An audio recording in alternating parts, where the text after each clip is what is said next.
मैं आज आप लोगों के साथ बात करने वाला हूँ यूपीएससी इंटरव्यूज़ के बारे में। एक बहुत रहस्यमयी दुनिया है, बहुत कम लोगों को चूँकि यह बोर्ड देखने को मिलता है, इसलिए वो इसके बारे में बहुत सारी भ्रांतियाँ, बहुत सारे कन्फ्यूजन्स रहते हैं, कैंडिडेट्स के मन में भी और आम दुनिया के मन में भी। तो चूँकि मुझे जोश ने यह मौका दिया कि मैं आप लोगों से बातचीत करूँ, तो मुझे लगा कि मैं इस विषय पर आपसे बात करूँ। पर सवाल है कि मैं इस पर आपसे बात करने के लिए उपयुक्त पात्र क्यों हूँ? संभव है आप लोगों ने देखा हो कि पिछले कुछ सालों से लगातार हम लोग यूपीएससी के उन परीक्षार्थियों को जो लोग मेंस की परीक्षा पास करके आते हैं और इंटरव्यू देना चाहते हैं, जिसे पर्सनैलिटी टेस्ट कहा जाता है, उनको उनका मार्गदर्शन करने की कोशिश करते हैं। मैं ये काम पिछले 2 दशक से कर रहा हूँ, इसलिए संभव है कि मेरे पास ऐसा कुछ अनुभव, कुछ जानकारी है जिसे आपके साथ बांटने में मुझे अच्छा लगेगा। मेरा नाम विजेंद्र सिंह चौहान है और मैं दिल्ली विश्वविद्यालय के जाकिर हुसैन दिल्ली कॉलेज में हिंदी का एसोसिएट प्रोफेसर हूँ। मेरा जन्म दिल्ली की अनधिकृत कही जाने वाली एक बस्ती भजनपुरा में हुआ। मैंने अपनी शुरुआती शिक्षा एमसीडी के स्कूल से, फिर दिल्ली सरकार के स्कूल से और उसके बाद दिल्ली विश्वविद्यालय के ज़ाहिर है कि सरकारी कॉलेज से पूरी की। ये ग्रेजुएशन मैंने 1993 में किया। उसके बाद पोस्ट ग्रेजुएशन, एमफिल, पीएचडी, ये सब करने के बाद मैं दिल्ली विश्वविद्यालय के इसी कॉलेज, जिसका मैं कभी छात्र हुआ करता था, इसी कॉलेज में पढ़ाना मैंने शुरू किया और अब मैं वहाँ एसोसिएट प्रोफेसर हूँ। आज हम जिस विषय पर बात करने वाले हैं वह है यूपीएससी का इंटरव्यू।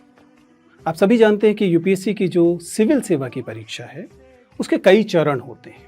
प्रारंभिक चरण है जिसे प्रारंभिक परीक्षा प्रीलिम्स कहते हैं। उसके बाद मेंस की परीक्षा होती है और मेंस की परीक्षा में जो थोड़े से लोग उत्तीर्ण होते हैं उन्हें मौका मिलता है यूपीएससी के इस बोर्ड के सामने आने का। यूपीएससी का यह बोर्ड आपके व्यक्तित्व का मूल्यांकन करता है। आप में से बहुत सारे लोग होंगे जो देश के अलग अलग शहरों में बैठे होंगे, दिल्ली जैसे महानगर में नहीं होंगे। उन लोगों के मन में अक्सर ये भ्रांति होती है कि शायद यह परीक्षा और ये पर्सनैलिटी टेस्ट, ये इंटरव्यू केवल महानगर के लोगों के मतलब की चीज़ है। हमें अक्सर ऐसे परीक्षार्थियों से, ऐसे कैंडिडेट से मिलने का मौका मिलता है जिन्हें इसे लेकर अक्सर भ्रम होता है। तो मैं आज इस बात का फ़ायदा उठाऊंगा कि मैं आपके बीच हूँ, कि मैं बता सकूं कि दरअसल ये पर्सनैलिटी टेस्ट है क्या, कैसे यूपीएससी जांचता है आपके व्यक्तित्व को कि आप एक IAS, IPS, Indian foreign service, revenue service जैसी इंपॉर्टेंट सर्विसेज के लायक है भी या नहीं। और यदि आप ये परीक्षा पास करने का मन बनाए हुए हैं तो कैसे आप इस इंटरव्यू टेस्ट को पास करेंगे, क्या तरीका अपनाने की कोशिश करेंगे। हालांकि सबसे पहले तो यूपीएससी स्वयं ही बता देता है। अगर आप यूपीएससी के नोटिफिकेशन को देखें, हर साल यूपीएससी अपनी परीक्षा में नोटिफिकेशन जारी करता है और उस नोटिफिकेशन में साक्षात्कार में क्या जांचा जाएगा इसकी भी घोषणा करता है। ये घोषणा क्या है? पहला वाक्य तो साफ साफ ये बताता है कि यह एक व्यक्तित्व परीक्षण है या कोई इंटेरोगेशन नहीं है। जिसका क्या मतलब है? ऐसा नहीं है कि यूपीएससी ये मानकर चल रहा है कि आपने कुछ बहुत सारी चीज़ें छिपा रखी हैं और वह इन प्रश्नोत्तर के इस पूरे कार्यक्रम में, इस पूरे व्यक्तित्व परीक्षण में उन चीज़ों को छीनने की, उनको निकालने की कोशिश करता है। नहीं, ये केवल आपको अपने व्यक्तित्व को प्रस्तुत करना है और यूपीएससी के उस बोर्ड को ये जांचना है कि आपके अंदर व्यक्तित्व में वे कौन कौन से गुण हैं जो शायद इन सेवाओं के लिए उपयुक्त हैं। तो जैसा मैंने कहा, सबसे पहले तो नोटिफिकेशन साफ साफ कहता है कि यह व्यक्तित्व परीक्षण जांचने की कोशिश करता है कि आप में इंटेग्रिटी, ईमानदारी, बौद्धिक ईमानदारी और नैतिक ईमानदारी है या नहीं है। यह परीक्षण यह बताने की कोशिश करेगा कि आप तार्किकता से भरे हुए हैं कि नहीं, आप संवेदनशीलता से भरे हुए हैं कि नहीं। अब जरा दोबारा से सोचिए, बांदा में बैठे हुए लोग, पटना में बैठे हुए लोग, भोपाल में बैठे हुए लोग, एटा में बैठे हुए लोग, क्या उनमें इंटेग्रिटी, ईमानदारी, आत्मसातीकरण करने की क्षमता दिल्ली के लोगों से कम होगी, मुंबई के लोगों से कम होगी, पुणे के लोगों से कम होगी? नहीं। अतः ऐसा नहीं है कि व्यक्तित्व परीक्षण में छोटे शहरों से आने वाले लोग, व्यक्तित्व परीक्षण में महानगर के बड़े बड़े विश्वविद्यालयों से न पढ़े हुए लोग अच्छा नहीं कर सकते। हमारा बार बार अनुभव ये रहा है कि वे विद्यार्थी जो ऐसी जगहों से मुख्य परीक्षा पास कर पाते हैं, वे इंटरव्यूज में, साक्षात्कार में अक्सर बहुत अच्छा प्रदर्शन करते हैं। और इसकी वजह ये नहीं है कि कोई यूपीएससी उनको खैरात में, चैरिटी में अधिक अंक दे देता है। सच्चाई ये है कि इन जगहों पर रहने के अनुभव आपके व्यक्तित्व में ये वाले गुण डाल देते हैं। बस आपको एक विद्यार्थी के तौर पर उन्हें पहले से पहचान लेना है। अगर आप अपनी परीक्षा के दौरान इन्हें पहले से पहचान लेंगे तो आप जानते होंगे कि आपको किन गुणों पर बलाघात देना है और किन गुणों से छुटकारा पाना है। क्योंकि जाहिर है कि कुछ अच्छे गुण आएंगे तो कुछ थोड़े बहुत ऐसे गुण भी आएंगे जो शायद परीक्षा के लिहाज से बहुत अच्छे ना हो। तो दरअसल हम व्यक्तित्व परीक्षण में इन्हीं गुणों को पहचानने की कोशिश करते हैं। कैसे करते हैं? मैं एक बहुत आसान सा जंतर आपको देना चाहता हूं। आप इस बात को समझिए कि जब आप किसी बोर्ड के अंदर जाते हैं, और ये यूं मैं बात कर रहा हूं यूपीएससी साक्षात्कार की, लेकिन ये किसी भी साक्षात्कार पर लागू होता है, तो आप उससे पहले अपनी एक लिखित जानकारी भेजते हैं। यूपीएससी के मामले में इसे डैफ, डिटेल्ड एप्लीकेशन फॉर्म कहा जाता है। ये डिटेल्ड एप्लीकेशन फॉर्म आपकी पूरी के पूरी जीवन की यात्रा होता है। इसमें आपको लिखना होता है कि आपका जन्म कहाँ हुआ। जैसे मैंने बताया कि मेरा जन्म दिल्ली की एक अनधिकृत बस्ती में हुआ। आपको बताना होता है कि आपकी मातृभाषा क्या है, आपने पढ़ाई कहाँ से की है, आपने कौन से पुरस्कार जीते थे, आप कौन सी क्लास में मॉनिटर थे, आपका कौन सा शौक है, आपके पिता क्या करते हैं, आपकी माताजी क्या करती हैं। आपके पूरे व्यक्तित्व का एक कच्चा चिट्ठा होता है। हालांकि ये आप ही की घोषणा होती है। ऐसा नहीं है कि यूपीएससी ने किसी अन्य माध्यम से ये जानकारी हासिल की। आप ही ने ये फॉर्म भरा है और ये जानकारी उनको बताई है। इसे एक कहानी की तरह खुद पढ़िए। अपना खुद का एक डिटेल्ड एप्लीकेशन फॉर्म बनाइए कागज पर, और फिर देखिए कि उस कहानी में आप जो मुख्य पात्र हैं, हीरो हैं, उसके व्यक्तित्व के कौन से हिस्से उभर कर आ रहे हैं, और उन उभर के आए हुए जो हिस्से हैं वही आपके जीवन के वे मोड़ हैं जिन्हें हम बोर्ड में बैठकर या यूपीएससी का बोर्ड पहचानता है, और उसके आधार पर यह अनुमान लगाता है कि आपका व्यक्तित्व कैसा है। मसलन मैंने अगर लिखा कि मैं दिल्ली की अनधिकृत बस्ती में पैदा हुआ, तो अगर मेरा डिटेल्ड एप्लीकेशन फॉर्म किसी समझदार व्यक्ति के सामने है तो वो इसे देखकर जानना चाहेगा कि दिल्ली की अनधिकृत बस्तियों के बारे में जानकारी मुझे है भी या नहीं। दिल्ली की अनधिकृत बस्तियों में सीवेज डिस्पोजल कैसे होता है।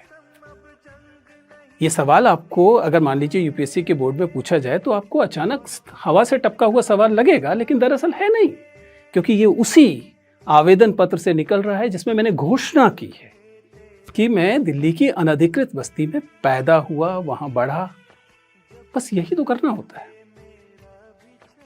अब सवाल है कि परीक्षार्थी इसमें क्या करे। वो अपने पैदा होने की जगह नहीं बदल सकता, उसे बदलने की जरूरत भी नहीं, क्योंकि जैसा मैंने कहा, आपके जीवन के चाहे कोई भी अनुभव क्यों ना हो, ये तमाम अनुभव आपके व्यक्तित्व में कंट्रीब्यूट करते हैं, आपके व्यक्तित्व में शामिल होते हैं। यदि कोई एक ऐसा व्यक्ति है जिसका जन्म, जिसे हम कहते हैं विद द सिल्वर स्पून हुआ, जिसने शुरुआत से ही गोल्फ खेला, बिलियर्ड्स खेला, ठीक है, कोई बुराई नहीं है गोल्फ खेलने में, बिलियर्ड्स खेलने में, उसने उसके व्यक्तित्व में वो चीजें जुड़ी। लेकिन आपने अगर गुल्ली डंडा खेला तो गुल्ली डंडा ने भी तो आपके जीवन में कुछ जोड़ा होगा। और यही दरअसल हम यूपीएससी बोर्ड में जानने की कोशिश करते हैं। ये एक के बेहतर और दूसरे के कम बेहतर होने का परीक्षण है ही नहीं। ये तो आपके व्यक्तित्व में जो ईमानदारी से आपने कहा है, उस ईमानदारी की जांच पर है जो यहाँ की जाती है। इसलिए जो पहली सलाह मैं अक्सर परीक्षार्थियों को देता हूँ वो ये है कि किसी भी कीमत पर फेक व्यक्तित्व मत दिखाइए, नकली घोषणाएं मत कीजिए। दूसरा, अपने जीवन के, अपने व्यक्तित्व को ढकिए मत। Let the board peep into your personality. Board को अपने व्यक्तित्व में झांकने का मौका दीजिए, क्योंकि आपके व्यक्तित्व में ऐसा कुछ नहीं है जिसके लिए आपको शर्मिंदा होने की जरूरत है। चाहे आप 10वीं क्लास में फेल हो गए थे, चाहे आपके पिताजी किसी खोमचे वाला कार्य करते हैं, चाहे आपकी माताजी घरेलू महिला हैं और वह बाहर कामकाज नहीं करती, इनमें से कुछ भी शर्मिंदगी से भरा हुआ नहीं है। और इस सब ने आपके व्यक्तित्व में अपनी हिस्सेदारी की है, बढ़ाया है। पर्सनालिटी टेस्ट इन्हीं चीजों की जांच है।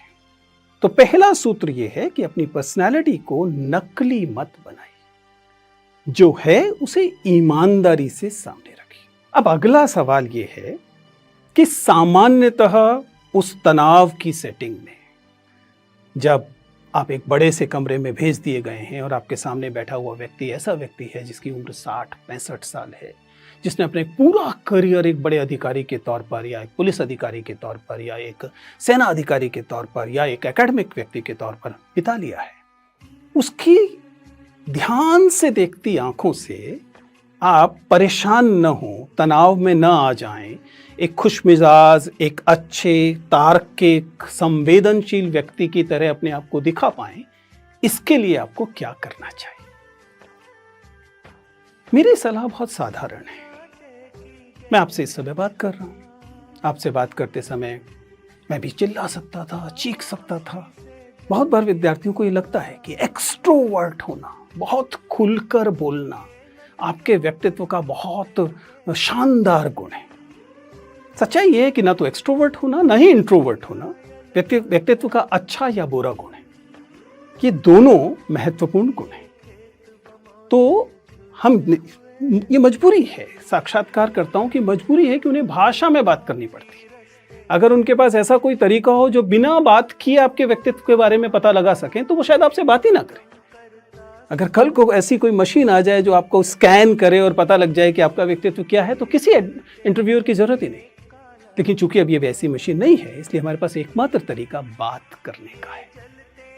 तो हम जो सिखाने की कोशिश करते हैं और जो आपको सीखना चाहिए एक कैंडिडेट के तौर पर, कि जब आप बोर्ड के सामने जाएं तो आप बोलने या गैर वाचिक संप्रेषण दो तरह का होता है।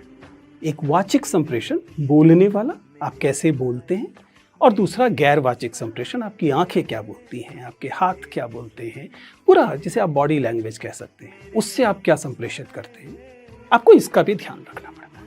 लेकिन सवाल है कि एक इंटरव्यू बोर्ड के सामने आप अपने आप को ऐसे कैसे पेश करें जिससे यह लगे कि आपके व्यक्तित्व में जो गुण हैं वो अधिकारी बनने के रास्ते में बाधा नहीं। इसके लिए जरूर हम लोगों ने कुछ तकनीकी चेकलिस्ट बना रखी होती है। मसलन मैं 5 चीजें जरूर जांचता हूँ। मैं बात करता हूँ पोस्चर की, यानी कि आप कैसे बैठे हैं, सिटिंग पोस्चर। मैं बात करता हूँ वर्बल कम्युनिकेशन की, वॉइस की, यानी कि आप कैसे बोल रहे हैं, आपकी आवाज़ बहुत ऊंची तो नहीं है या बहुत नीची तो नहीं। ध्यान रखिएगा, ये सारी चीज़ें संयोगवश नहीं होती। एंजाइटी आपकी आवाज़ को बढ़ा देती है। आप तेज बोल रहे हैं, ये आपके आत्मविश्वास का लक्षण नहीं है, ये आपके डरे होने का लक्षण है। और हम इस बात को बहुत आसानी से, कोई भी जो इतने सालों से मैंने बताया कि बहुत वरिष्ठ अधिकारी हैं, बहुत अनुभवी व्यक्ति हैं, उधर बैठकर आपकी आवाज़ की शुरुआती 2 मिनट में जान चुके हैं कि आप कितने नर्वस हैं, और उसके लिए बहुत अधिक परिश्रम करने की आवश्यकता नहीं है। खैर, तो वॉइस लेवल यानी वर्बल कम्युनिकेशन, जिसमें कि गति और आवाज़ की का जो वॉल्यूम है, दोनों को देखा जाता है। इसके अलावा आई कांटेक्ट, सबसे खूबसूरत चीज़ मानव संप्रेषण में यदि कुछ है तो आपकी नज़रें। अगर आप में आत्मविश्वास है, अगर आप ईमानदार हैं, तो आप बात करने वाले व्यक्ति की आंखों में देखते हैं। अगर नहीं है, जैसे ही कोई व्यक्ति विराट कोहली बोलता है या किसी पुरुष क्रिकेट टीम का कप्तान बोलता है, तुरंत समझ में आता है कि इस व्यक्ति की महिलाओं के प्रति जो समझ है वह अपेक्षाकृत कम संवेदनशील है। क्योंकि भारतीय क्रिकेट टीम तो 2 होंगी ना, पुरुष क्रिकेट टीम भी होगी और महिला क्रिकेट टीम भी होगी। तो आपको या तो दोनों नाम बताने चाहिए, या फिर अगर आप पुरुष हैं तो आपको पहले महिलाओं की क्रिकेट टीम का नाम बताना चाहिए और उसके बाद आपको पुरुष क्रिकेट टीम का। लेकिन अगर आपके लिए भारतीय क्रिकेट टीम का मतलब केवल पुरुषों की क्रिकेट टीम है, तो आपको थोड़ा सा सुधार करने की जरूरत है। ये कोई सजा नहीं है, ये आपकी आलोचना भी नहीं है, लेकिन ये केवल सुझाव है कि जब आप अपनी जिंदगी को जी रहे हैं तो अपने आसपास उन संवेदनशीलताओं को बढ़ाएं। ऐसा एक छोटा सा बिंदु है जो मैंने कहा था, पोस्चर, सिटिंग पोस्चर। आप में से कई सारे लोगों ने मैनस्प्लेनिंग और मैनस्प्रेडिंग शब्द सुना होगा। मैनस्प्रेडिंग का क्या मतलब होता है? मैनस्प्रेडिंग का मतलब होता है कि हम पुरुष जब किसी भी सार्वजनिक स्थल पर बैठते हैं तो बैठते समय अपनी टांगें चौड़ी कर कर बैठते हैं। क्यों? क्योंकि दरअसल हमें लगता है कि ये दुनिया तो हमारी ही है, पुरुष जो ठहरे। इसलिए हम जितना हमारा एंटाइटल्ड स्पेस है उससे कुछ ज्यादा घेरते हैं। इसके ठीक विपरीत महिलाओं को हमेशा सिकुड़ने की ट्रेनिंग मिलती है, इसलिए वे जितना उनका एंटाइटल्ड स्पेस है उससे थोड़ा कम लेती है। एक व्यक्तित्व परीक्षक के तौर पर मैं इस बात को जब भी देखता हूं तो उस कैंडिडेट को समझाता हूं, गलती आपकी नहीं है, क्योंकि जैसा मैंने कहा कि ये तो सामाजिक निर्मिति है, लेकिन अगर आप संवेदनशील हैं तो आपको सुनिश्चित करना चाहिए कि आप उतनी ही जगह लें जितनी पर आपका हक है। ऐसा नहीं है कि मेट्रो में बैठते समय अपनी टांगों को इतना चौड़ा कर दें कि साथ में बैठे हुए सहयात्री को सिकुड़ कर बैठना पड़े। ये रूपक में भी कही जा रही बात और भौतिक तौर पर भी की जा रही है। मेटाफोरिकली भी ये बात सच है कि हमें जितना मिलना चाहिए हम उससे ज्यादा घेरते हैं, सिर्फ इसलिए कि हम पुरुष हैं। तो व्यक्तित्व का यह वाला हिस्सा भी हम कभी कभी जांचने की कोशिश करते हैं, बल्कि किसी ना किसी पक्ष को लेकर तो हमेशा करते हैं। अब बस आखिरी चरण, और वो यह है कि क्या आपको इंटरव्यू की तैयारी करते समय, आप स्टेट की सर्विस में आना चाहते हैं या आप यूनियन पब्लिक सर्विस कमीशन में आना चाहते हैं या फिर आप फॉरेस्ट सर्विस ऑफिसर बनना चाहते हैं, आपको इंटरव्यू की तैयारी कब शुरू करनी चाहिए? हालांकि इसका उत्तर मैं पहले दे चुका हूं। मैंने कहा कि आपको अपनी पर्सनैलिटी फेक नहीं करनी है, जिसका मतलब है कि आपको ये अपने व्यक्तित्व को अच्छा बनाने की यात्रा तो पहले दिन से, जब से आप पैदा हुए तब से शुरू करनी थी। लेकिन चलिए, देर हो गई, कम से कम जब आप प्रीलिम्स की तैयारी शुरू कर रहे हैं उसी समय पर्सनैलिटी टेस्ट की तैयारी भी साथ साथ कीजिए। इसका क्या मतलब है? जो आप पढ़ लिख रहे हैं वो तो आप पढ़ेंगे लिखेंगे, जानकारी हासिल करेंगे वो तो है ही, करंट अफेयर्स को देखेंगे, निश्चित तौर पर देखना पड़ेगा, लेकिन साथ साथ आप कैसे चलते हैं, आप कैसे बोलते हैं, और जैसा मैंने कहा अपने साथियों के प्रति आपकी क्या राय है, क्या आप एक टीम वाले व्यक्ति हैं कि नहीं, आप टीम की तरह काम कर सकने लायक व्यक्ति हैं कि नहीं, आप अपने नोट्स को छिपा कर पढ़ने वाले व्यक्ति हैं या नोट्स को शेयर करके पढ़ने वाले व्यक्ति। आपको हैरानी होगी लेकिन इस बात से फर्क पड़ता है। अगर आप नोट्स को शेयर करके पढ़ने वाले व्यक्ति हैं, ग्रुप स्टडी करने वाले व्यक्ति हैं, तो स्वाभाविक है कि आपको शेयर करना, साझा करना, टीम के साथ रहना, टीम के लोगों को एकोमोडेट करना आता है। यही तो अधिकारी को करना होगा। और अगर आप अपने नोट्स को छिपा छिपा कर अपने दोस्त से, सबसे क्लोज फ्रेंड से भी बचाकर पढ़ने वाले व्यक्ति हैं, हो सकता है प्रीलिम्स मेंस में 1 नंबर फालतू ले भी आए, लेकिन पर्सनालिटी के लिहाज से शायद उतनी अच्छी स्थिति नहीं है। तो कुल मिलाकर आज की तमाम बातचीत में हमने जो बताया है या बताने की कोशिश की है वो केवल ये है